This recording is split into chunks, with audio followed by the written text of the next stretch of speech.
BJP के पूर्व मंत्री विनोद आर्य के बेटे पुलकित आर्य की असलियत धीरे धीरे सामने आ रही है। अंकिता तो चली गई, लेकिन उसकी आहुति व्यर्थ नहीं गई। पुलकित जिस रिजॉर्ट वनस्त्रा का मालिक है, वहाँ कौन कौन से काले कारनामे होते थे, उसका काला चिट्ठा खुलने लगा है। अब खुद रिजॉर्ट में काम करने वाले एक दंपति ने पुलकित और उसके रिजॉर्ट में चल रहे धंधे की डिटेल बताई है। अपने पिता और भाई के रसूख के चलते पुलकित किस तरह से अपने रिजॉर्ट में काम करने वालों को धमकाता था, मारता था और इस्तेमाल करता था, इसका अंदाजा भी शायद लगाना मुश्किल होगा।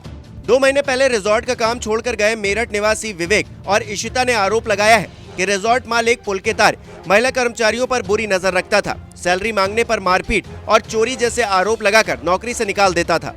दंपति ने बताया कि रिजॉर्ट में बाहर से लड़कियां बुलाई जाती थी, लेकिन उनकी एंट्री दर्ज नहीं की जाती थी। इन लड़कियों को ग्राहकों के कमरे में भेजा जाता था। खास ग्राहकों की भी रजिस्टर में एंट्री नहीं होती थी।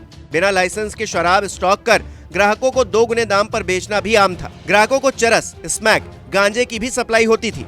इशिता ने बताया कि रिजॉर्ट के कर्मचारियों को पुलकित कहता था कि उसे इशिता पसंद है। एक कर्मचारी ने मुझे ये बताया था, पुलकित मुझे पति विवेक से अलग करना चाहता था। इलाके का पटवारी भी पुलकित से मिला था। एक बार किसी ग्राहक का ब्लूटूथ स्पीकर छूट गया तो पति ने ये सोचकर उसे रख लिया कि ग्राहक के आने पर लौटा देंगे, लेकिन पुलकित ने चोरी का झूठा आरोप लगा दिया। अंकिता का गांव रिजॉर्ट से 150 किलोमीटर दूर था, इसलिए वो रिजॉर्ट के ही एक कमरे में रहती थी। अंकिता रिजॉर्ट छोड़कर जाना चाहती थी। दोस्त पुष्पदीप के साथ उसकी बातचीत के सामने आए ऑडियो से ये पता चलता है। जम्मू में नौकरी करने वाले उसके दोस्त पुष्प को अंकिता ने घटना की रात फोन कर कहा था, मैं फंस गई हूँ। पुष्प ने उससे कहा था कि अगले दिन किसी को भेजकर अंकिता को घर पहुंचवा दे। बता दें कि घटना के दिन अंकिता की पुलकित और मैनेजर अंकित गुप्ता के साथ तीखी बहस हुई थी। अंकिता चीख रही थी और रो रही थी। रिजॉर्ट के शेफ समेत सभी कर्मचारी सुन रहे थे, लेकिन कोई भी विरोध नहीं कर पा रहा था। आरोपी अंकिता को जबरन गाड़ी में बैठाकर साथ ले गए और बैराज में धक्का दे दिया।